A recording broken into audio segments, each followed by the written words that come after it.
እና ተሸማቀቅና አፈርነ የምትሉ ሰዎች እንዲሁም ልትኮሩ ይገባል። ያው አንደኛው ቀኝ ግዛት አለመገዛታችን ማሳያ ምልክቱ ስለሆነ ማለት ነው።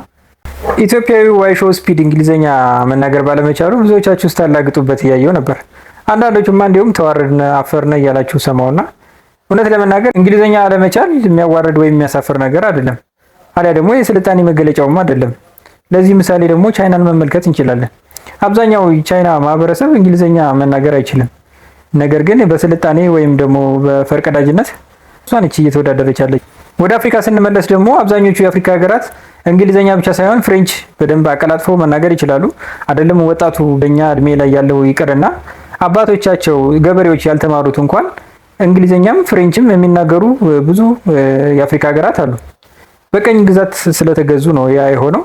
እኛ ደግሞ ቀኝ ግዛት ስላልተገዛን እንግዲህ አባቶቻችን የማይችሉም እንዳለመታደል ሆኖ የኛም ጀነሬሽን ደግሞ እንግሊዘኛ ላይ ደከም ያለ ነው። ይሄ ደግሞ የመጣው ያው የመማር ማስተማር ሂደቱ ላይ የራሱ የሆነ ድክመት ስላለብን እንደዛ ብለን እንውሰደው። ያም ሆነ ይህ እንግሊዘኛ መቻል አዋቂ አያስብልም።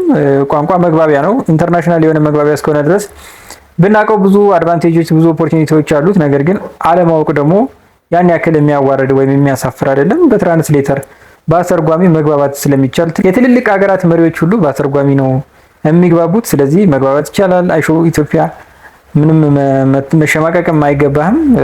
እና ተሸማቀቅና አፈርነ የምትሉ ሰዎች እንዲሁም ልትኮሩ ይገባል። ያው አንደኛው ቀኝ ግዛት አለመገዛታችን ማሳያ ምልክቱ ስለሆነ ማለት ነው። አመሰግናለሁ።